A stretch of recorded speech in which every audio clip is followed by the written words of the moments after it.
జై శ్రీమన్నారాయణ. శ్రీమతే రామానుజాయ నమః. ఈరోజు మంచి మాట. ఎవరన్నా అన్నం పెట్టమని మనల్ని అడిగారంటే అది మన అదృష్టం, అంటే మనకి పుణ్యకాలం ప్రవేశిస్తుంది అని అర్థం చేసుకోవాలి. భగవంతుడు ఎవరినో అడ్డం పెట్టుకొని వారి ద్వారా మనకి పుణ్యఫలాన్ని ప్రాప్తి చేస్తున్నాడు అని అర్థం చేసుకోవాలి. దానిని మనం సరిగ్గా వినియోగించుకోవాలి. మనకే మనం అన్నం పెట్టడం కన్నా వాళ్ళు మన ముందుకు వచ్చి అన్నం పెట్టమ్మా అని చేయి చాచితే అంతకంటే పుణ్యం ఇంకోటి లేదు. ఒక గోమాత ఇంటి ముందుకు వచ్చింది పిలవకుండా అని, వెంటనే దానికి గ్రాసం కానీ అన్నం కానీ పెట్టాలి. పిలవకపోయినా కాకతాళీయంగా ఒక సన్యాసో, ఒక భాగవతుడో, ఒక వేదమూర్తి ఇలా ఇంటికి ఎవరైనా వస్తే అతనికి ఆతిథ్యం ఇస్తే కనీసంలో కనీసం కాస్త మంచి తీర్థం ఇచ్చినా సరే ఎన్నో కోట్ల జన్మల పాపం తరిగిపోతుంది. ఏమో పరమాత్మ ఏ రూపంలో వస్తాడు. యోగులు, జ్ఞానులు, బాబాలు అన్నం తిని ఎదుటివారి పాపాలను తీసుకొని వెళ్తారు, డబ్బులు తీసుకొని కాదు.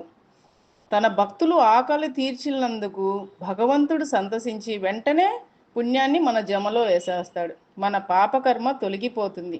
మహానుభావులచే బుద్ధి ప్రచోదనం చేయిస్తాడు భగవంతుడు మన కర్మ తొలగించడానికి. మన పాపకర్మ తొలగించడానికి వారు మన ఇంటికి వెతుక్కుంటూ వస్తారు. మనం పెట్టే పట్టెడు అన్నంతో మన జన్మ జన్మల పాపాన్ని వాళ్ళు తీసేస్తారు. మనం పెట్టే పట్టెడు మెతుకుల కోసం వారు రారు, మరలా రమ్మని బ్రతిమాలినా రారు. అది ఆ సమయంలో అలా జరుగుతుంది అంతే. ఒకసారి కాదనుకున్నామా మరలా తిరిగి రాదు. ఇంటికి ముందుకు వచ్చిన గోమాత కూడా అంతే.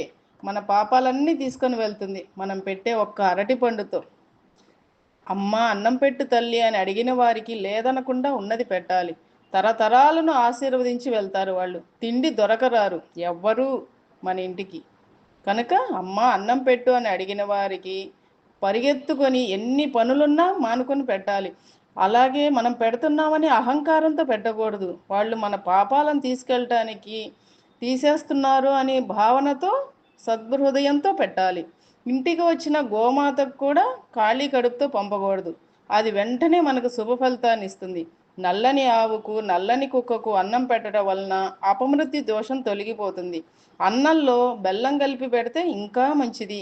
ఇలా ఆకలిగా ఉన్నవారికి అన్నం పెట్టిన గోమాతకు బెల్లము, అన్నము, అలా గ్రాసము ఏదో ఒకటి పెట్టడం వల్ల మనకున్న పాపాలు, దోషాలు అన్నీ తొలగిపోతాయి.